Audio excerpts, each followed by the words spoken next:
Breezing with Bierman, the #1 TV show on Princeton TV is back. What that means, I'm not sure. But we have... #1 on a scale of 0. We have Todd Parker. He was first here in 2009. Yeah, and that's right. 7 years later, he returns.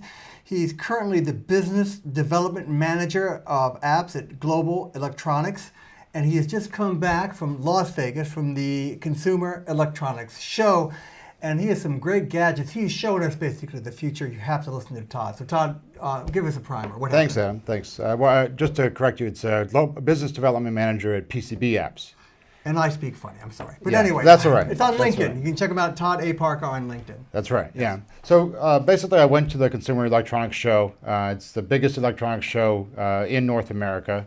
They have another one in Japan, but this is the biggest one that we can call ours. Just to give you an idea of the magnitude on this, there were about 4,000 companies exhibiting there, and these were spread over about 2.5 million square feet of exhibit space. Typically, they estimated that attendance was usually around 100,000 people. This year, they had 170,000 people. That's a lot to process. 4,000 displays that you want to go through. Yeah. So you walked around and talked with a lot of these people? Yeah, basically you got to do a lot of planning because you got 4 days and you got 170,000 people. In addition to that, they had really vamped up security this year that they didn't have previously. So you had to plan. I mean, you had to get the app on your phone and. Now, what is your job there? What does your company want to do with these people? Yeah, so basically the company I work for, PCB Apps, we're a JD Edwards and Oracle ERP implementation partner. So basically what we do is we handle the back-end software.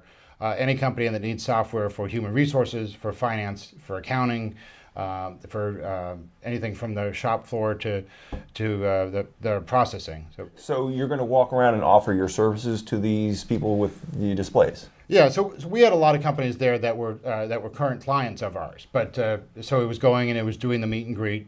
But for the companies that weren't necessarily current clients, it was introducing, giving the 5-minute elevator pitch and sort of introducing what we do. And your company specializes in these technological companies. Exactly. Yeah, that's really our niche. Yeah. So what were some of the, maybe we can reference the videotape, what were some of the coolest things that were released there at the... Sure, absolutely. Well, the big favorite, the fan favorite that's always there, actually this is a company called Stream TV, and this is a company that a buddy of mine is on the board of. This company's been around for a couple of years. Basically what Stream TV does is they have what's called Ultra D. Now Ultra D is basically 3D without glasses. So you're looking at a monitor and you would see the depth, and you would see that there's depth in here. You're looking at a tablet and you would see the depth. You were looking at a smartphone and you would see the depth. And you're not wearing glasses, and it's really a very interesting technology. And the funny thing is that you would think something like that would be huge, but in terms of price, but it's really only a couple $1,000 because the technology has come so far that they're able to do it so cheaply. You see the future here. What other cool things were happening? Another thing, like I was saying, one of the real big fan favorites is LG. LG is usually always at the forefront. Literally. For the layman, what's LG? LG is a company. Okay. Yeah. So actually, they're in Englewood Cliffs, just up by Jersey City. But every year they go bigger and bigger and bigger. And this year they were showcasing an 86-inch television. So 86-inch television. My nose would look really big in that. Yes. Yeah. Your nose looks really big right now. Okay. Yeah, you put your nose on an 86-inch television. A nose something for nasal spray would be obscene almost. But anyway, I would think so. Yeah. Yes. But so it's 4K, and basically for the layman, that basically means it's 4,000 pixels, and so it's an 86-inch television, 4,000 pixels. And again, it's very cost effective. It's really only a few $1,000s. So the resolution here is really, really high. The resolution is phenomenal. Yeah, yeah. It makes you feel like you're actually in the. I mean, this is as big as a room. It is. It is. You need a whole room to have it. Yeah. Now, you asked about that there's a federal marshal raid or something. There was a federal martial raid. What Yeah, intrigue was this about? Basically, what happened is there's a company called Future Motion. Future Motion is a Silicon Valley startup that started exhibiting at the show a couple of years ago. Now, usually what happens is a lot of the Chinese companies will come to the show and they'll take steal and steal. That's exactly what they do. So, very interesting. So in 2014, just last year, this company, Future Motion, debuted a single-wheeled, self-balancing electric skateboard.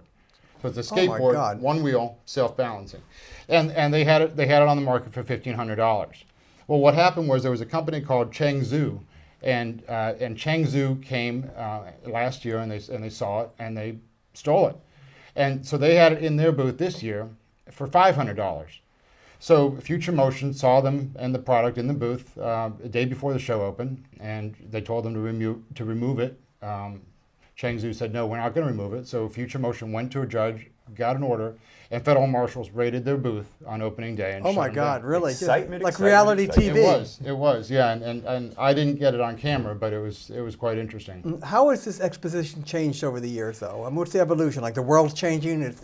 Yeah, well, each year there's some fan favorites. We were talking before. There's a lot of drones. Drones are huge.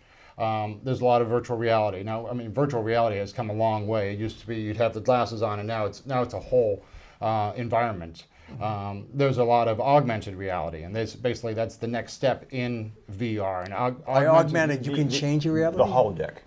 Basically, yeah. Well, again, for the layman, what's the holodeck? What are we talking about? I'll give you an example. There's a company called Artec 3D. Basically, what Artec 3D does is you can take a full 3D scan of your entire body. It's a little device. It would take a full 3D scan of your entire body in 12 seconds. So after it does that, you have the choice of, one, making yourself a hologram, or you have the choice of making yourself an action figure, or making yourself a figurine to go on top of a wedding.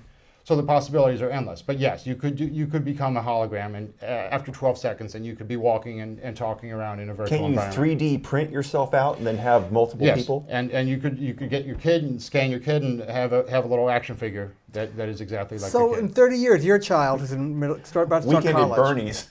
Exactly. Is this going to be like in everyone's living room? And when does that become mainstream? I mean, TV took a while. I mean, Yeah. Well, I mean, some don't go anywhere, and some they take over. I'll give you another example. There's a Toshiba. Everybody's familiar with Yes. Toshiba. Now, the first thing you think of with Toshiba is you think of cameras, or you think of laptops. Well, now they're trying to compete with GoPro, and GoPro is huge. I mean, GoPro is what? GoPro is basically it's for selfie fanatics, Gotcha. and it's for bikers, and they'll put it on their Right. helmet. Kurt has one of those. You had one of those. I thought you did. Anyway. No. But basically, Toshiba has come out with it's a laptop called a Tobii, Tobii, and basically it's a laptop, but it's mouseless and it's keyboardless, and essentially you control it with your eyes. So you look at the screen, and where you're looking, and you blink, and it's like you're clicking on it, and you look over here, and the screen scrolls to where you're looking. So it has a retinal tracking device. What happens when the batteries run out in your brain? Well, then you've got a problem. Quickly in 2 minutes, advice you would want to give to any a newcomer going to the expo, facing this. I would say definitely plan ahead. You've got to know where you're going to go, and don't go too crazy. Don't get overwhelmed. Take a lot of breaks. Drink a lot of water. Sit down. Wear good shoes. How much of it can you cover in just 4 days? Probably, if you're lucky, you can cover about a third of it. So you sort of, and you're in a business where you want to not talk to just people who have fascinating products, but you want to talk to them all. Absolutely, absolutely. So you really got to know where you want to go. The trick is the really important people, catch them on the last day, because that's when they're the least busy. The first day, forget about it.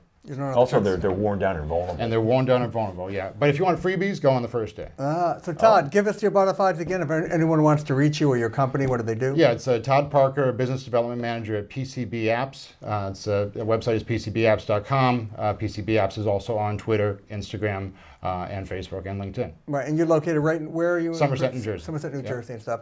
And Todd, please come back again, maybe in 2016 after the expo. That'd be great. Or you can come back in the past. In virtual reality. Sure. Yeah, let's do that. Thank you, Todd. Thanks a lot.